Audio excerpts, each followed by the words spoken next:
3 invités avec nous chaque soir pour décrypter les mouvements de la planète marché. Alain Dubrul est avec nous, le directeur de la gestion de Claresco. Bonsoir Alain. Bonsoir Grégoire. Louis Defels nous accompagne également, directeur général et directeur de la gestion de Gay-Lussac Gestion. Bonsoir Louis. Bonsoir Grégoire. Merci d'être là et merci à Florian Yelpo de nous accompagner également. Bonsoir Florian. Bonsoir. Vous êtes responsable macro chez Lombard Odier IM. C'est peut-être un des adages boursiers les plus connus au monde. Sell in May and go away. Je crois que l'idée c'est de revenir un peu plus tard, septembre ou octobre, nous dit l'adage boursier. Pourquoi est-ce que ce mois de mai est un peu différent visiblement, en tout cas sur les 15 premiers jours? Il fallait être plutôt acheteur de risques, acheteur d'actions sur le mois de mai. Pourquoi est-ce qu'il y a ce buy in May qui semble se profiler en 2024 aujourd'hui, Florian?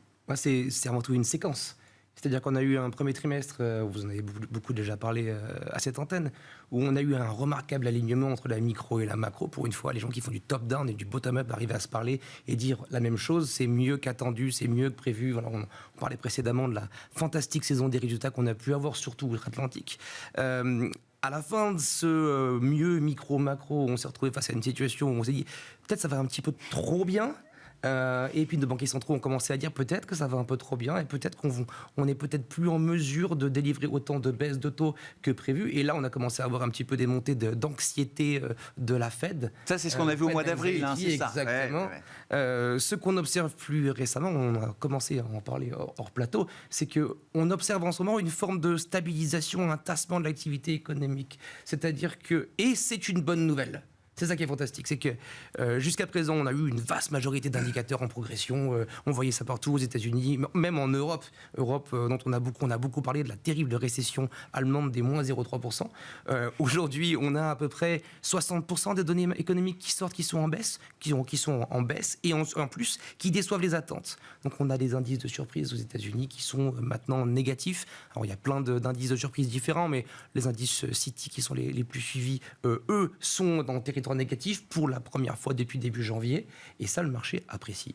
C'est une bonne nouvelle. Ouais. C'est une bonne nouvelle parce que ce ralentissement de la croissance présage aussi d'une stabilisation des taux, et cette stabilisation des taux présage d'une poursuite de la narration du soft landing, voire du no landing, si cela était possible. À ce stade, cette dégradation ou cette détente ou cette décélération de l'activité américaine n'est pas trop forte pour ne pas générer une angoisse qui serait peut-être légitime. Si on voyait l'activité s'effondrer, malgré des banques centrales, j'imagine, prêtes à intervenir, ça pourrait être un moment douloureux pour les actifs risqués. On n'est pas à ce moment-là encore, Florian. Alors, c'est difficile à dire, évidemment, mais pour l'instant, en tout cas, on ne semble pas y être. Quand on regarde la majorité des indicateurs qu'on peut collecter aujourd'hui, on est toujours dans cette espèce de petit top trend qu'on voit depuis novembre dernier dans la macro US. On voit la même chose dans la macro chinoise, et encore en décalage, on voit la même chose dans la macro européenne. Il y a un poisson pilote, ça reste comme les États-Unis, et puis ça cascade, disons, de zone en zone.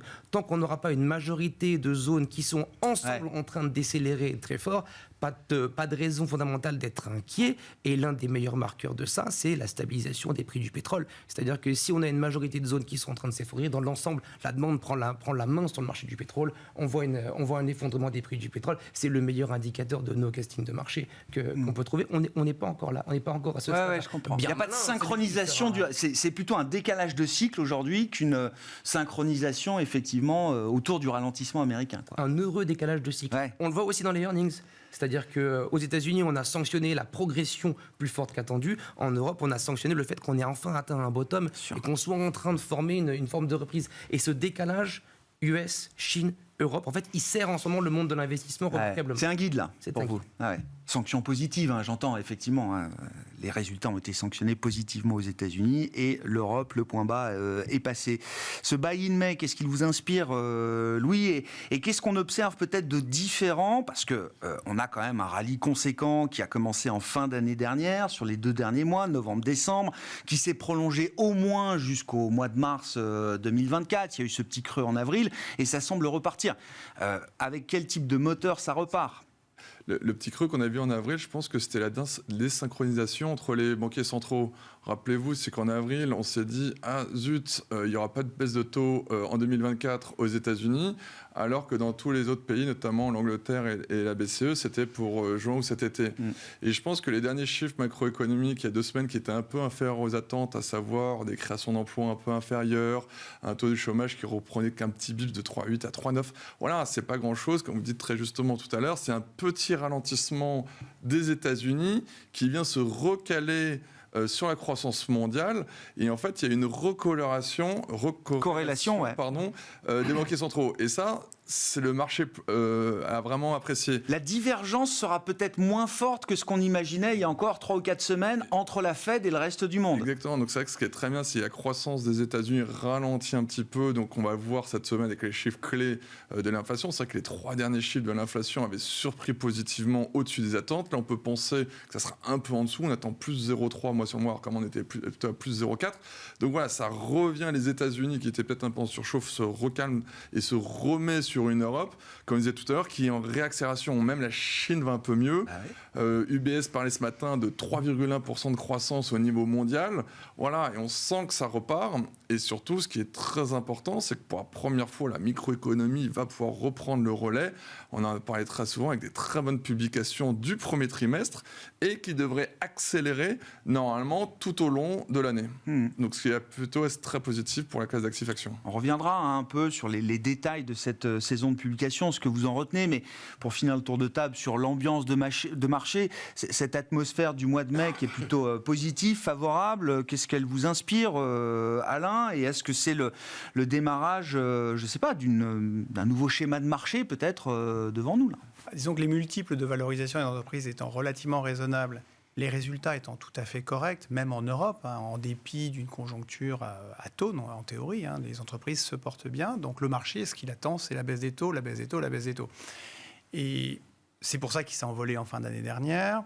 Et puis on a vu que finalement les États-Unis étaient quand même un peu trop robustes au goût de chacun, donc ça a repoussé les espoirs de baisse de taux. Et puis finalement, comme vient de le dire Louis, on craignait que les États-Unis soient trop tard, et là, ils sont en train de... Bon, peut-être pas en juin, en tout cas, la BCE, en juin, c'est quasi certain, et les États-Unis, ça sera finalement, non pas si longtemps non plus. Ouais, c'est ça. Donc le narratif baisse des taux, il revient, et il est très puissant, à mon avis. On était en train de parler d'un possible mouvement à la hausse pour la Fed. Non, mais pour dire l'exacerbation, jusqu'où on est allé dans l'exacerbation de ce narratif. C'était le oui, bien sûr. Du discours. Bien sûr. Les chiffres pré-Powell n'étaient pas très rassurants. Et le marché guettait quel banquier central va nous dire qu'il pense que... Voilà. Et il avait un discours qui est assez constructif sur une potentielle baisse, que les chiffres qui sont arrivés depuis, donc dans les 10 derniers jours, étaient plutôt dans ce sens-là. Donc le narratif est positif, puisque, a priori, il n'y a pas d'obstacle majeur à la baisse des taux. L'économie résiste. Alors elle va peut-être ralentir un peu aux États-Unis. Elle aurait dû le faire depuis longtemps, mais elle restera quand même supérieure à ce que nous, on vit ici. Ici, on est au plus bas, mais l'idée, c'est que ça va plutôt s'améliorer. En Chine, on ne sait pas très bien, mais ça a l'air quand même de s'améliorer aussi. Donc au global, je ne sais pas si on peut parler d'un soft landing, mais on devrait avoir une baisse des taux dans une économie qui sera résistante, voire pour l'Europe en relative amélioration. Ce n'est pas difficile vu de là où on part. Donc tout ça, c'est très favorable en soi, parce qu'on a une conjonction de planètes qui fait que, à très très court terme, je ne suis pas certain que l'inflation qui va être publiée aux États-Unis cette semaine va être... évidente, pourrait être un petit peu mauvaise malgré tout, mais ça peut faire 1 ou 2 jours difficiles, mais globalement le mouvement est là. C'est-à-dire que les baisses de taux auront lieu, et si elles ont lieu, compte tenu de valorisations qui sont pas les multiples ne sont pas extravagants, c'est bon pour les marchés. Ouais. Sur l'inflation américaine, effectivement, est-ce que c'est encore un obstacle pour la Fed, Florian ? Si on voit le marché du travail se détendre un peu sur un rapport, est-ce que c'est suffisant pour, donner ou apporter ce dernier kilomètre de confiance que recherchent les banquiers centraux américains ? Ou est-ce que c'est pas évident encore ? Moi, j'aime bien l'idée de l'alignement de planètes. C'est qu'il y a 2 planètes à aligner. Il y a la planète inflation et la planète emploi. Côté outre-Atlantique, évidemment. De notre côté, la problématique est différente. Côté inflation, on sera capable d'accepter un peu plus d'inflation. Encore un petit mauvais moment à passer, aussi longtemps que le marché de l'emploi américain continue à donner des signes de normalisation, de stabilisation. C'est ça qu'il faut qu'on arrive à... Ce sont les marqueurs dont Powell a besoin pour... nous bercer suffisamment pour qu'on oublie l'éventualité d'une hausse de taux. Si le marché de l'emploi reprenait des forces, des poils de la bête, reprenait des forces, la situation serait vraiment très là, il y aurait une forme d'impatience qui pourrait se manifester du côté de la Fed. La courbe de Phillips, c'est difficile d'aller contre. Si on reste à des niveaux de plein emploi tels qu'on les a aujourd'hui aux États-Unis, au final, les salaires vont progresser, et les salaires progressant, l'inflation va devenir auto-entretenue. Là-dessus, c'est un peu textbook economics. Et c'est le danger auquel on est confronté. Le dernier meeting de la Fed, on nous a dit, ça n'est pas le cas.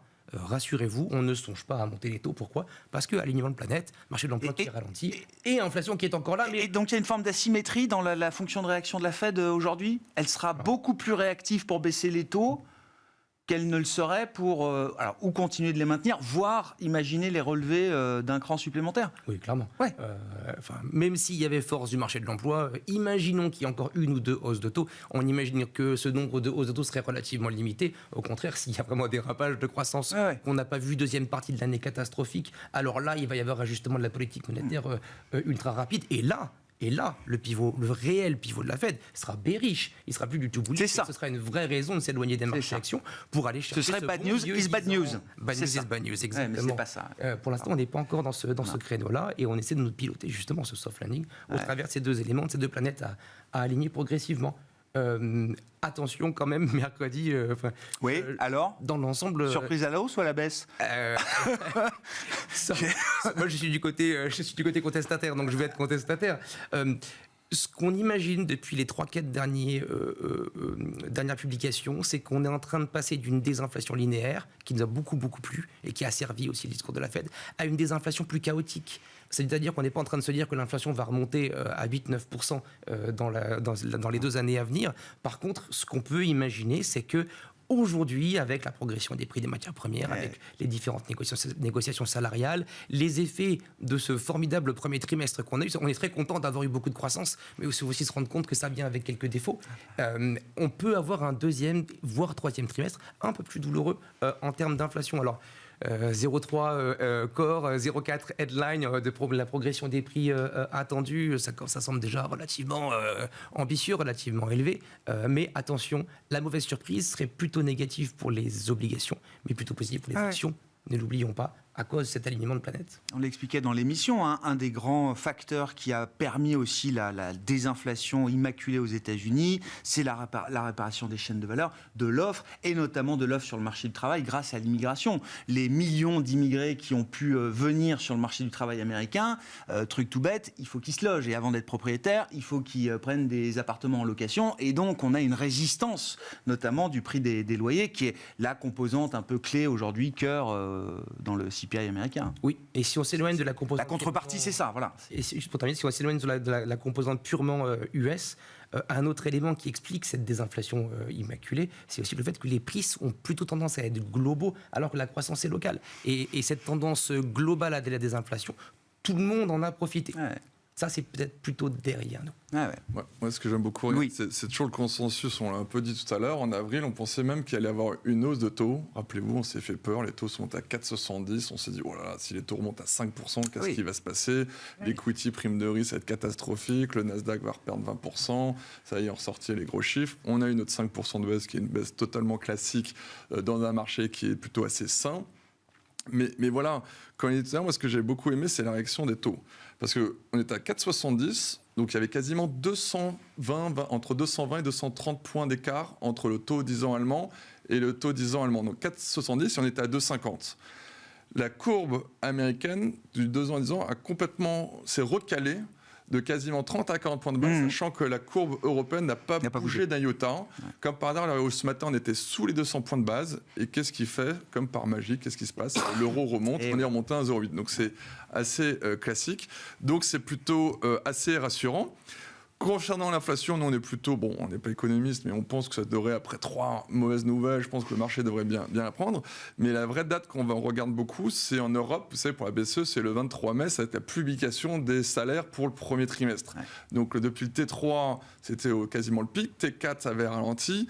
Là, le 23 mai, ça devrait encore ralentir. Donc, normalement, c'est complètement dans le marché. La BCE devrait baisser ses taux, mais ça devrait... Toutes les planètes s'alignent au fur et à mesure pour la BCE, en tout cas selon les critères qui ont été dictés par la BCE pour une baisse de taux le 6 juin prochain. Au moment où la croissance européenne remonte, plus 0,3 comme le trimestre. Bien sûr. Et si on baisse les taux en juin, on les baisse aussi en juillet ? Alors, moi, je suis... Tout dépend. Quitte à en débattre. Le vrai débat, c'est trop de baisse de taux n'est pas toujours bon pour le marché. Ce qui est bien, c'est que là, rappelez-vous, ça fait depuis septembre qu'on parle octobre, pardon, quand le président Powell a dit qu'il y avait une baisse des taux, le marché s'emballait, puis il est revenu un peu en arrière. Ce qui est bien, c'est que tant que le marché monte, alors qu'il y a la croissance avec des bénéfices par action, c'est top. Parce que rappelez, il y avait eu ce qu'on appelle le Powell Put, c'est que si demain l'économie devrait trop ralentir, il y aurait cette fameuse baisse de taux qui soutiendrait les marchés. Donc pour le moment, si c'est un petit peu décalé, ou s'il y a juste une petite baisse de taux symbolique et que puis on peut refaire un statu quo pendant longtemps, nous, ça nous va très bien. Oui, c'est la différence. Il y a des baisses de taux qui sont une simple recalibration, un recalibrage de la politique monétaire, et il y a des baisses de taux en urgence, en soutien d'une économie défaillante. On n'est pas dans ce schéma-là aujourd'hui. Proactif, pas réactif. Oui, c'est ça. Si on entrait dans un mode réaction, ce serait plus rapide et ça serait un put Fed, mais le marché aurait vite souffert. Mais c'est deux puts de nature différente. Qu'est-ce qui vous a marqué dans la saison de publication, Alain, puisqu'on arrive quasiment au terme? Dans les grands secteurs que vous suivez, les grandes thématiques, côté consommation, industrie, etc., qu'est-ce que vous en retenez? Globalement, les résultats étaient quand même assez bons. Il faut le en Europe dire, notamment aussi Même en Europe. En fait. Même en Europe, c'est ça, oui. Alors, c'est vrai qu'il y a des sociétés qui sont internationales, etc., mais c'était quand même plutôt pas mal. Je crois qu'aux US, on attendait -3 sur la séquence, on finit peut-être à +5, c'est ça? Quelque chose dans de l'ensemble, là. c'est plutôt pas mal. Les boîtes n'ont pas été si... Alors, elles restent toujours évasives sur l'avenir, mais elles n'ont pas été particulièrement prudentes. Alors, dans certains cas, il y avait un bon T1 et on ne changeait pas l'objectif de l'année, ce qui prouve qu'elle reste prudente. Mais dans l'ensemble, le discours était plutôt constructif. Il n'y avait aucune alerte particulière. Alors, on parle beaucoup des cycliques qui pourraient rebondir, mais je note quand même que, en gros, là où, quand on fait des machines-outils, quand on vend des équipements CAPEX industriels, là, on sent que c'est dur. C'est pas terrible. Là, il y avait des warnings. C'est vraiment les seuls secteurs où, dans le bon vieil industriel... capital goods, mais pas type Schneider, qui sont dans la transition énergétique, mais quand on fournit des machines-outils, etc., on sent que le monde des entreprises est un petit peu prudent. Et dans la chimie aussi, on sent que c'est compliqué. Dans la vieille old industry, c'est pas facile. La consommation, ça reste un peu entre deux zones, notamment la consommation durable. On sent que le consommateur, certes, l'inflation baisse, mais on sent qu'il fait encore attention, aux États-Unis notamment aussi. Là où ça va bien, c'est dans tout ce qui est... les banques, c'était quand même plutôt pas mal dans l'ensemble. Les assurances, c'était pas mal non plus. Tout ce qui est lié au cycle d'investissement, type des sociétés comme Schneider ou autres, ça reste très solide. Il y a un petit ralentissement en Chine sur une toute petite activité, mais dans l'ensemble, je dirais les méga-trends sont à l'œuvre. On sent un petit peu de prudence aussi dans les ESN. Service numérique. Mais là encore, les Capgemini, tout ça, on sent que ça ralentit, mais c'est plus une petite prudence. Et c'est quelque chose qui peut repartir très vite, a priori. Enfin, très vite. Pas en un trimestre, mais on sent que il n'y a pas de crash, a priori. Donc, dans l'ensemble, quand même, je dirais, les tendances de fond sont toujours là. Et globalement, moi, je suis plutôt constructif, on va dire. En revanche, la question qui peut se poser maintenant, c'est si on va vers un mode baisse des taux, avec une sorte de nouvel enthousiasme général, est-ce qu'on aura un rallye, entre guillemets, cyclique ou des boîtes un peu délaissées? C'est ce qu'on semble voir poindre quand même sur ces dernières séances, ces dernières semaines. Les stars de la cote, est-ce qu'elles ne vont pas être un petit peu... Alors, je ne vais pas forcément baisser, mais est-ce qu'il n'y aura pas un rattrapage des moins bons? C'est la question. Je pense qu'il faut être relativement sélectif, parce que je ne pense pas que ça sera aussi basique que ça. Un rallye cyclique, oui, d'accord. Il faut se méfier de l'idée d'un rallye cyclique général. Bon, l'idée que les stars ont bien brillé et qu'il est peut-être temps de regarder un peu au-delà, ça, je suis d'accord. Maintenant, dans le au-delà, ça va pas forcément... Il y aura quand même ça va être un rallye global. Ouais, je comprends. Qu'est-ce que vous retenez de ces publications de résultats, notamment en Europe, Louis, pour les secteurs et les entreprises que vous suivez de près? Ce qui est assez intéressant, c'est qu'on peut parler aussi de la conso ou de la logistique. Ouais. On a vu que le T1 était encore un peu mou, notamment en termes de volume. C'est dans la logistique, ce qui compte, c'est pas le prix, c'est les volumes transportés. Et on sent que ça y est, le T1, c'était peut-être le point bas. Il faut rappeler que depuis la guerre en Russie, les volumes font que de baisser depuis 2 ans. Ça a été compensé par les prix. Mais maintenant, comme il y a plutôt la désinflation dans les prix, pour la première fois, vous allez voir les sociétés de consommation qui vont repartir en volume. Et ça, c'est plutôt bien pour la logistique. Donc voilà, on revient assez confiant dessus. On parlait des ESN, il faut se rappeler que ça fait déjà, maintenant, ça va faire 4 trimestres de suite qu'on a entendu que ça décroît. Donc le T2, c'est le dernier effet de base compliqué. Après, ça devrait accélérer. Dans l'ensemble, c'est plutôt assez bon.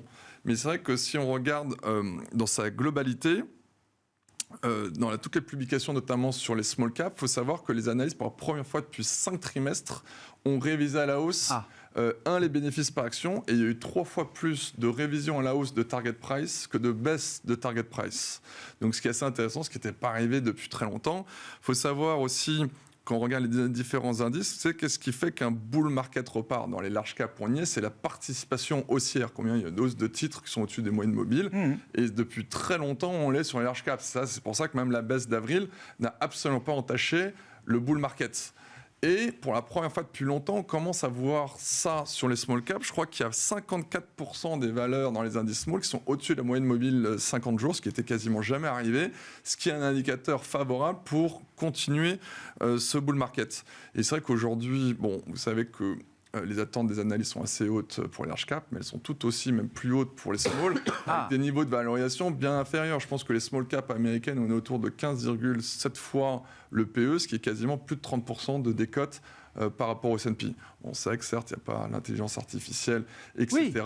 Mais dans pas mal de valeurs small cap, il y a la dérivée seconde de l'intelligence artificielle qui est l'électrification. Tu parlais tout à l'heure de Schneider Electric, mais il y a beaucoup de très belles valeurs small cap dans lesquelles vous pouvez jouer cette thématique d'électrification qui est vrai, qui est en plein boom. Et donc là, il y a quand même un alignement de planètes. Ça fait des mois qu'on parle avec vous, small capper, spécialistes small capper, Louis et Alain, mais ça fait des mois qu'on en parle. Là, il y a quand même des facteurs techniques, des facteurs fondamentaux de valorisation qui justifient vraiment ce qu'on observe déjà sur quelques semaines, Louis. C'est-à-dire l'idée d'un rattrapage après des années de sous-performance pour les small caps françaises, voire européennes. C'est vrai qu'il y a 2 grandes années de sous-performance. Après, il faut remettre les choses dans le contexte. Et peut-être nous, small cappers, qui visions un peu trop avec nos lunettes roses. Oui, mais c'est normal un peu qu'elles aient sous-performé depuis 2 ans. Parce que, hausse des taux classiques, mais surtout, il n'y avait pas les thématiques intelligence artificielle, obésité. Et la dynamique des résultats n'était pas là. Et surtout, la dynamique des résultats n'était pas là. Et surtout, il n'y avait pas eu de re-rating. Parce que je vous rappelle que les marchés large cap depuis octobre, ça s'est fait sur le re-rating des multiples et pas par les earnings. Donc là, voilà, les small caps, elles sont au fond du trou. Ce qui est intéressant, c'est que très souvent, on regarde que les multiples de valorisation, donc liés au PNL, donc au compte de résultats. Il faut savoir que quasiment au plus bas, là, d'octobre l'année dernière, le price to book, donc les ratios de fonds propres des small caps, étaient tombés au même niveau que mars 2020 et pas loin que 2011-2012, quasiment au même niveau. Voilà, tout ça, donc, parce que le marché est tellement en momentum, donc aujourd'hui, les sociétés tombaient quasiment à 1,10 fois les fonds propres. Donc 1,10 fois les fonds propres, sachant qu'il y a quasiment très peu de sociétés deep value ou value dans les small caps, comme les bancaires, les pétrolières qui se pèsent sous les fonds propres. Donc c'était pour vous dire à quel point les small caps avaient été délaissés. Pour le moment, clairement, le point bas, c'est le premier trimestre. Beaucoup même qui ont un peu déçu sur le terrain, mais qui ont dit le point bas, c'est là, et sont repartis. Ça a plutôt bien réagi. C'était la même chose sur les large cap avec ST Micro, Infineon, qui pareil avait sorti des T1 pas bons. Ils ont dit que ça allait mieux. Voilà, ça réagit. Ça n'a pas baissé. Ça n'a pas baissé, ça m'a monté. Et normalement, on devrait avoir une accélération de la croissance des bénéfices par action. Donc pour l'instant, le marché ne paye pas encore. Et c'est pour ça qu'on ne voit pas encore le retour des flux. Mais vous savez comment ça se passe. Je pense que les gens vont attendre que ça revienne. Et l'accélération des flux, je pense qu'elle n'arrivera que, malheureusement pour nous, dans la deuxième partie de l'année. Sur ce rattrapage. Sur les small caps, ça fait déjà à peu près 6 mois que les stratégistes commencent à dire qu'il y a une énorme décote. C'est un risque de ne pas en avoir. Globalement, les valorisations, normalement, les small caps, d'habitude, ont des croissances de résultats qui sont supérieures aux large caps et des multiples qui sont également légèrement supérieurs, mais au final, la croissance l'emporte et donc ça fait mieux. Mais on a des croissances de résultats qui ont un petit peu fléchi et qui n'étaient pas tellement meilleures que les large caps, mais ça pourrait changer, surtout s'il y a une accélération de l'économie, et des multiples de valorisation qui, au lieu d'être avec une prime, sont devenus au même niveau, voire maintenant avec une décote, ce qui est tout à fait inhabituel. Donc, en top-down, c'est clair, les small caps ne sont pas chers, mais aux États-Unis, rappelons-nous, même le Russell 2000, jusqu'à il y a un mois, il était en baisse. Bien sûr. Donc, ce n'est pas que européen.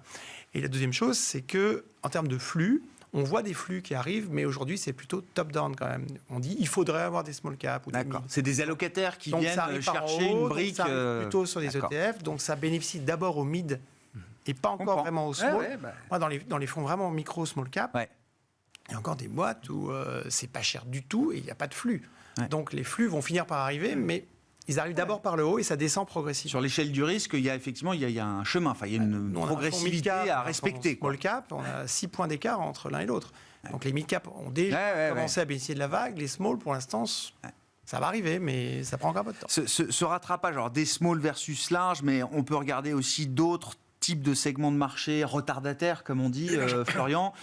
Voir un rattrapage de ces retardataires, ce serait cohérent dans l'environnement macro qu'on a décrit avec vous Oui, assez bien. Je pense que la grande différence entre l'an passé et cette année, c'est que l'an passé, c'était du ou, et cette année, ça peut être du et. C'est-à-dire que l'an passé, on avait de la peine à se dire il y a autre chose que les US large tech, que tout le reste ne servait pas grand-chose dans notre portefeuille. Et pendant 2 années, c'était extrêmement frustrant. Vos choix de sélection, en fait, faisaient votre performance multi-asset. Cette année, la situation est très différente. Au close de vendredi, le Nasdaq faisait la même perf que le MSCI World. Alors, on est loin des small, mais en tout cas, on est dans des styles... Oui, il y a plus 20 points d'écart, quoi. Exactement. Ouais. Exactement, il y a plus 20 points d'écart. Ce qu'on pense, c'est qu'il y a de bonnes raisons qu'on ait une poursuite du rallye des larges. L'une de ces raisons assez essentielles, c'est qu'elles ont fait un grand travail de nettoyage en termes de marge. Elles ont largement amélioré leur marge, comme si elles avaient connu une récession, alors qu'elles n'ont pas vu de contraction de la demande. Lorsqu'on regarde d'un point de vue très agrégé, je suis navré de ne pas regarder boîte par boîte, mais d'un point de vue très agrégé, les ventes n'ont pas fléchi, ou très peu, en tout cas, ne sont pas devenues négatives, comme dans une récession.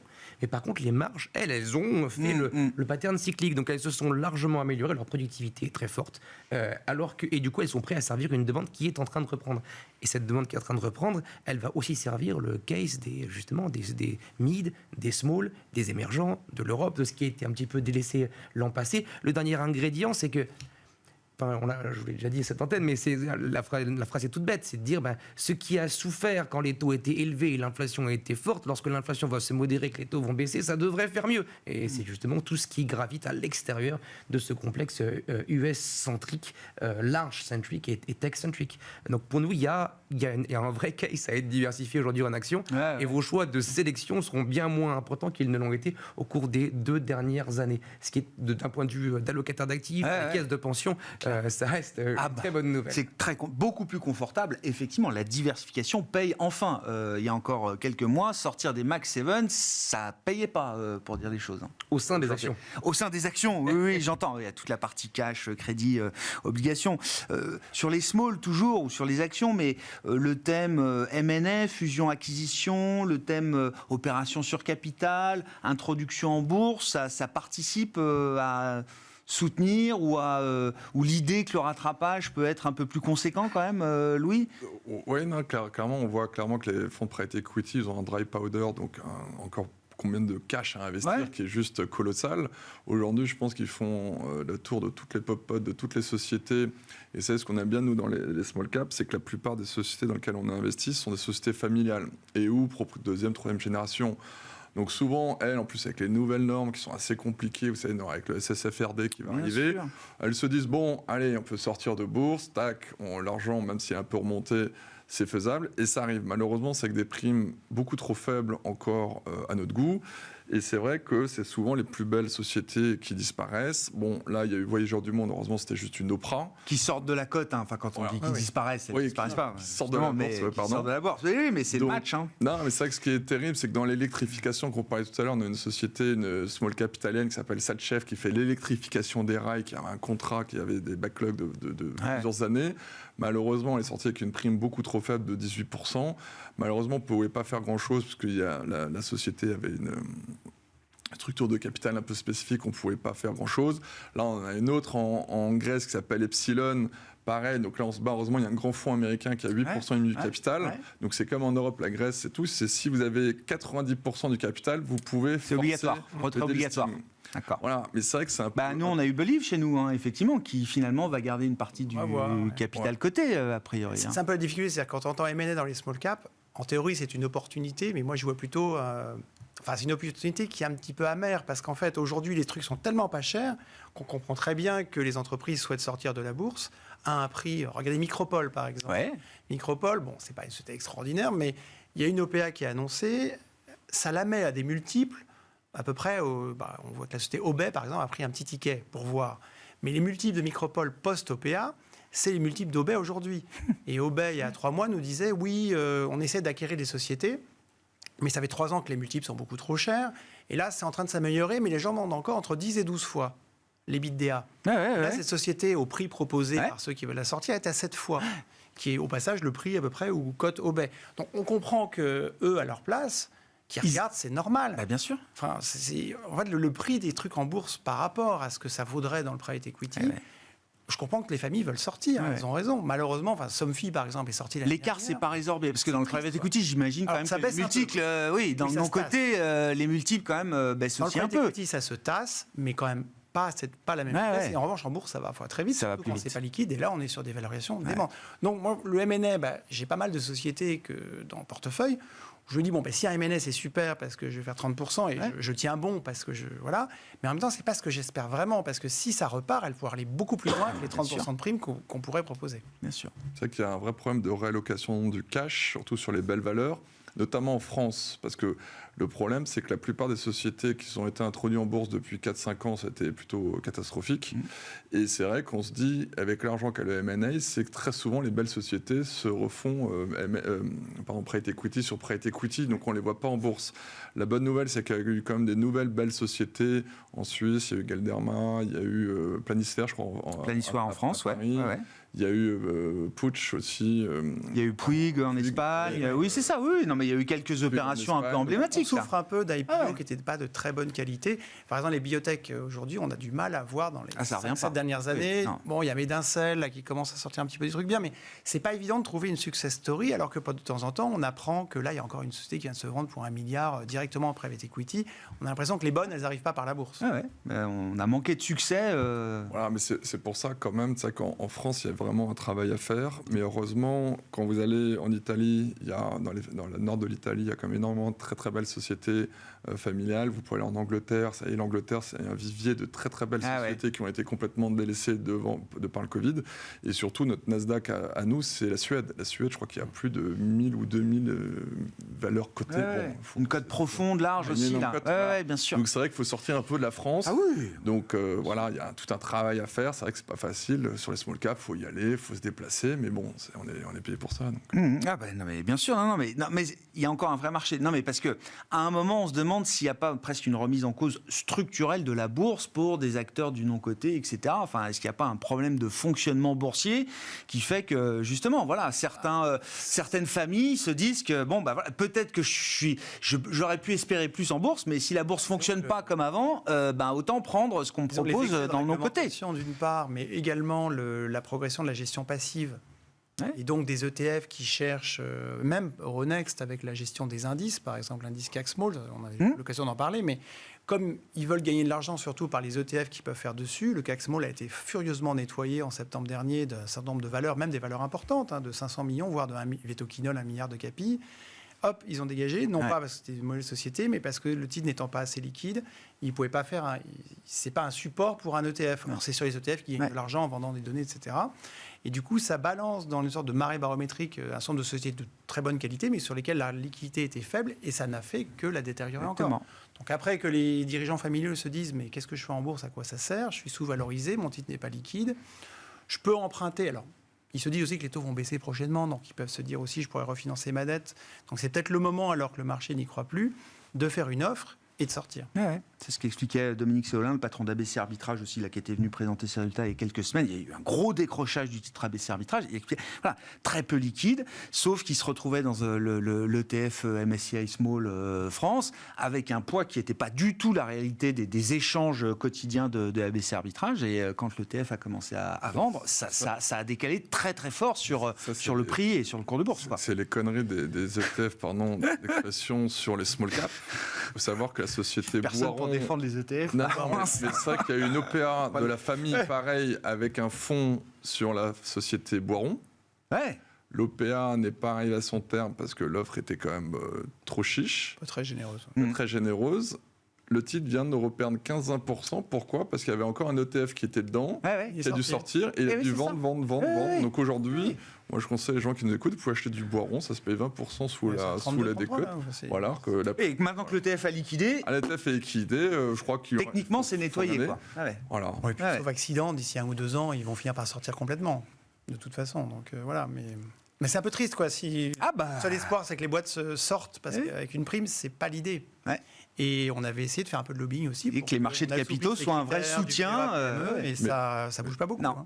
Dernière chose aussi, ce qui va être intéressant de voir, c'est que il y a une énorme dispersion de performance dans le private equity. Depuis 10 ans, c'était facile, les taux ont baissé. Quand vous regardez nos fonds small cap, pareil, on a tous des TRI entre 7 et 15% annualisés depuis 10 ans. Voilà, rappelez-vous, en 2012, ça se payait, ou entre 2012 et 2013-2014, ça se payait rien, on a des très très beaux TRI. Et c'est toujours intéressant de le comparer. Je pense que tous les fonds qui ont été lancés au pic des valorations en décembre 2021, attention de voir les TRI qui ça va être mis. Donc c'est pour ça que je pense que nous, les small caps, on fait bien notre travail. Les frais sont déjà beaucoup plus faibles que dans le private equity. Nos performances sont auditées et on invite sur 3-5 ans à regarder nos TRI annualisés net de frais.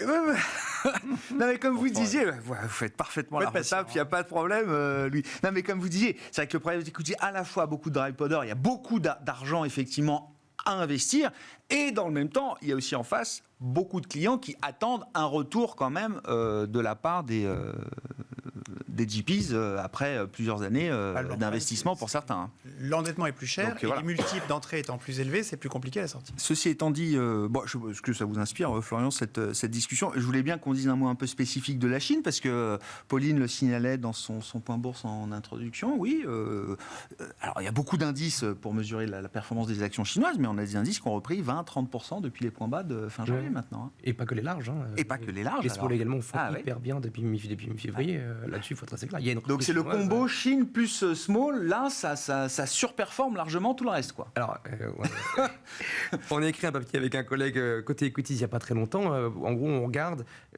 à quel moment, quel type de demande intérieure a généralement stimulé les reprises justement small et mid. Dans l'ensemble, c'est pas du tout la consommation américaine, c'est plutôt la consommation européenne. Et si elle se combine à la consommation chinoise qui s'améliore, généralement c'est le bingo gagnant. Et on voit justement la progression des smallers être plus forte qu'attendue en tout cas. On croit qu'on est un peu dans ce genre d'environnement-là en ce moment. Le point d'interrogation, il est peut-être pas si fort qu'on ne le pense côté chinois. Pour le côté de demande intérieure, là où la Chine va avoir plus de mal, c'est s'il y a ralentissement, pour revenir aux discussions du début, c'est côté États-Unis, s'il y a un ralentissement, là, les Chinois sont quand même toujours très exportateurs vers les États-Unis. Ralentissement plus regain de tension sur le front douanier. C'est un peu le sujet du moment à 6 mois de l'élection présidentielle. Une forme d'inflation, oui. Oui, non, mais c'est une taxe sur le consommateur américain en plus, quoi. Exactement. Ce double effet-là, il peut peser. Mais il ne faut pas sous-estimer la force du consommateur chinois qui peut contrebalancer ces effets-là. En tout cas, les small et mid chinoises exploitent plutôt cette force-là davantage que les larges. Donc il y a quand même des forces domestiques dans cette économie chinoise qui peuvent, au-delà du trou noir immobilier, il y a quand même quelque chose en Chine qui peut permettre de justifier un re-rating de ces segments de marché. Et même sur le trou noir immobilier, on commence à voir en séquence une légère amélioration sur le front des prix. Alors c'est vraiment très embryonnaire, mais au moins on a une forme de stabilisation, si ce n'est d'une mini-amélioration de ce côté-là. Alors inutile d'annoncer une énième fois que ça va aller mieux sur ce front-là, mais en tout cas, la Chine va peut-être moins mal qu'on ne le pense, les États-Unis vont peut-être moins bien qu'on ne le pense, et le mélange des deux peut servir assez bien le jeu des marchés, plutôt actions, plutôt small, plutôt mid, plutôt les retardataires et les émergents, avec un petit coup de pouce du dollar qui serait un petit peu en baisse parce que les taux seraient un peu plus bas que prévu. Alors on aurait un alignement fantastique de ces fameuses planètes. Ouais. Bon, on suivra ça. En tout cas, c'est l'inspiration de ce début de mois de mai, effectivement, qui donne l'idée que peut-être que le schéma de marché est en train de changer avec un équilibre toujours Goldilocks de ce point de vue-là. Nous, on connaît moins bien chez Gay-Lussac les marchés émergents, mais je me rappelle en début d'année, tout le monde disait la Chine c'est fini, il faut aller sur l'Inde. Voilà. Donc je ne sais pas ce que l'Inde a fait depuis le début de l'année. Je sais que ça cartonnait l'Inde l'année dernière. Et comme d'habitude, quand les flux se réinversent, on voit le résultat. Disons qu'il y en a un qui a 30 fois le résultat et l'autre était à moins. À l'Inde c'est cher. Alors, oui, c'est croissance, c'est cher. Donc non, en Chine, les valos étaient quand même très faibles. Il y a aussi un certain nombre d'investisseurs qui ne veulent plus investir en Chine. Enfin, c'est un peu comme la défense, c'est-à-dire que on ne veut plus investir, et puis le jour où ça repart, finalement... C'est ESG. Il faut que la défense devienne ESG, oui. Oui, non, mais l'Inde, le Japon aussi, dit-on, a beaucoup bénéficié du Not China. Alors, je ne sais pas, est-ce que ça peut être des mouvements de renversement aussi, si au fur et à mesure, la Chine réattire un peu de flux étrangers? Est-ce que ça peut se faire au détriment d'autres grands marchés, Florian? Il y a quand même un investisseur qui n'est encore pas convaincu. L'investisseur retail, il est très convaincu qu'il faut aller dans les marchés actions. Il y a un investisseur qui n'est pas convaincu, qui est de ce côté-là de la table. C'est-à-dire que les investisseurs institutionnels aujourd'hui, les caisses de pension, elles ne sont pas du tout à fond sur leurs expositions actions, loin s'en faut. Parce que le cash et le crédit restent très confortable en termes de risque-rendement. C'est même ce qu'on conseille à nos clients, c'est de se dire, côté privé, c'est de se dire, si votre horizon d'investissement est suffisamment lointain, vous avez bien meilleur temps d'aller chercher des obligations longues et d'attendre le temps qu'il faudra. Les institutionnels, aujourd'hui, leur bêta au marché action, il est loin d'atteindre les bêtas des investisseurs retail. Et il y a encore cette poche-là d'argent qui n'est pas déployée. C'est du dry powder aussi. Et c'est ça, exactement. Ouais. C'est un réservoir pour peut-être la poursuite et la suite du mouvement sur les actifs risqués et sur les actions. Merci à vous trois d'avoir été les invités de Planète Marché ce soir. Florian Yelpo, responsable de la macro chez Lombard Odier IM, Louis Defels, directeur général et directeur de la gestion de Gay-Lussac Gestion, et Alain Dubrul, directeur de la gestion de Claresco.